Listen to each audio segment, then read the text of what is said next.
मुझे तो अपना न लूटा, गैरों में कहाँ दम था। मेरी किश्ती थी डूबी वहाँ जहाँ पानी कम था। जी हाँ, और यह बात बिल्कुल फिट बैठती है हमारे झारखंड के ऊपर। जब हमारे झारखंड में खनिज का खोज अंग्रेजों ने किया था, उस वक्त हमारा देश आज़ाद नहीं हुआ था। उस वक्त हमारा देश अंग्रेजों का गुलाम हुआ करता था। परंतु अंग्रेजों ने नहीं लूट सका हमारे झारखंड को ज़्यादा, किंतु उससे कहीं ज़्यादा हमारे झारखंड को, हमारे देश के, हमारे राज्य के काले अंग्रेजों ने लूट लिया। नमस्कार, आप देख रहे हैं सच्चाई दर्पण। आपके साथ में हूँ अशोक यादव। आप यदि इसका पिछला वीडियो नहीं देख सकें तो उसे भी जाके देख सकते हैं, क्योंकि इसका और एक पार्ट मैंने पहले कर चुका हूँ और ये दूसरा पार्ट है। हमारा झारखंड पिछले 100 वर्ष से जल रही है। झरिया में जो कोयला का क्षेत्र है, वहाँ पे पिछले 100 वर्ष से आग लगी हुई है, किंतु हमारे देश के, हमारे राज्य के नेताओं के कान में जू तक नहीं रेंग रही है। वहाँ पे न जाने सैकड़ों हजारों लोग अचानक से नीचे जमीन धंस जाने की वजह से, आग में जल जाने की वजह से कितने लोगों को मृत्यु हो चुकी है, किंतु इस देश के, इस राज्य के नेताओं के मन में जरा सा भी ये विचार नहीं आता है कि इस आग को कैसे बुझाया जाए। हमारे सरकार के द्वारा एक बार प्रयास तो की गई थी कि इस आग को कैसे बुझाया जाए। जर्मनी से एक टीम आई हुई थी। उस टीम ने इतना ज़्यादा रकम का डिमांड किया कि सरकार उस रकम को सुनते ही दूर भाग गई और फिर वो टीम वापस लौट गई, जिस वजह से इस आग को दोबारा फिर कभी बुझाने का प्रयास नहीं किया गया। झारखंड के कोयले के पैसे से लूट कर यहाँ के नेता मोटे हो गए, किंतु इन नेताओं के पास चंद पैसे नहीं थे कि इस कोयले को बेचकर यहाँ के आग को बुझाया जा सके।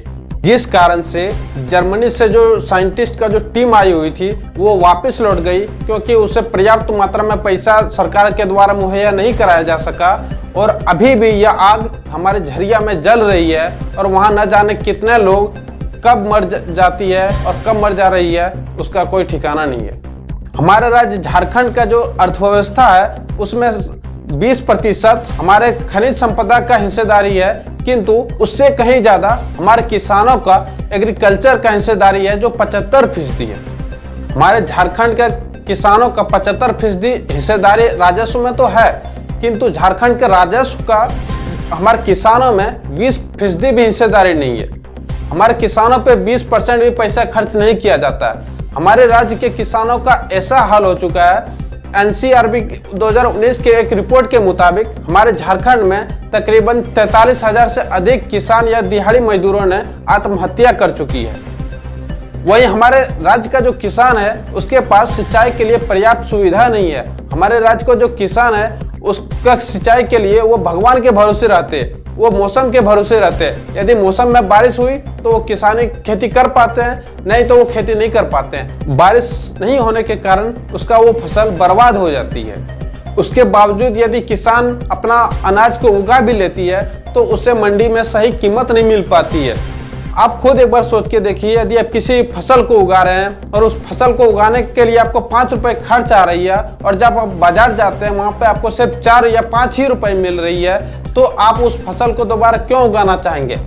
इस तरह का समस्या से हमारे किसान जूझ रही है और ऐसे समस्या को सुलझाने के लिए हमारे सरकार कुछ नहीं कर रही है।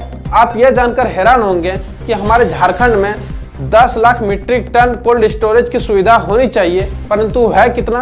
महज 2,17,000 मीट्रिक टन की ही कोल्ड स्टोरेज की सुविधा है। आप खुद समझ सकते हैं कि हमारे किसान कितनी बड़ी समस्या से जूझ रही है। हमारा राज्य का पिछड़ा होने का और एक जो बड़ा समस्या है वो है एजुकेशन। आप खुद सोचिए, यदि आपके पास एजुकेशन ही नहीं रहेंगे तो आप आगे कैसे बढ़ेंगे? आप यही नहीं सोच सकते हैं कि मुझे भविष्य में, आगे फ्यूचर में क्या करना है, तो आप आगे अगला कोई स्टेप ही नहीं ले पाएंगे।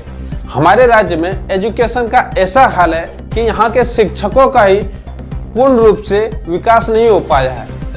हमारे यहाँ का शिक्षक को ही यदि शिक्षा देने का स्किल नहीं है तो यहाँ का स्टूडेंट शिक्षा कैसे ले पाएगी?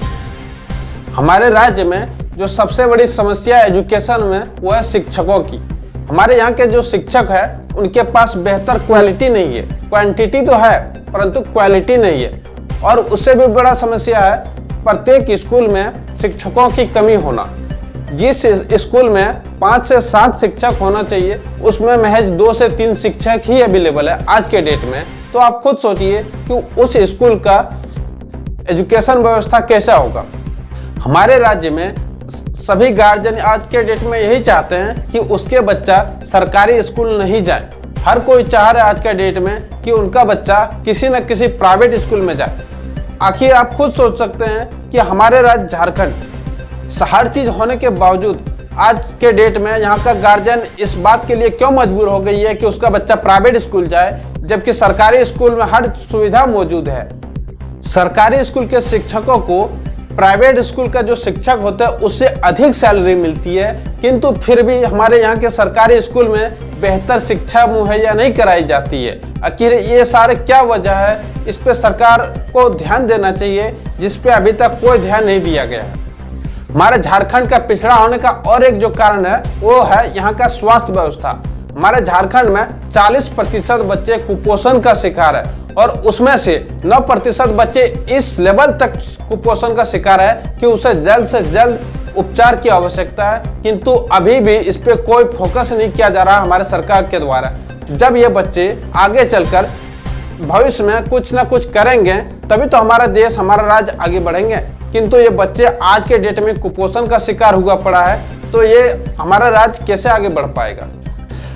अगले वीडियो में हम समझेंगे कि झारखंड को कैसे हम और भी अधिक डेवलप कर सकते हैं और क्या ऐसा रीजन है जिस वजह से नहीं हो पा रही है, और भी कुछ पॉइंट छूट चुकी है। वीडियो लंबे हो जाने के कारण हम इसे यहीं रोक रहे हैं। अगले वीडियो में हम कवर करेंगे झारखंड को कैसे हम अधिक से अधिक ग्रो कर सकते हैं। धन्यवाद।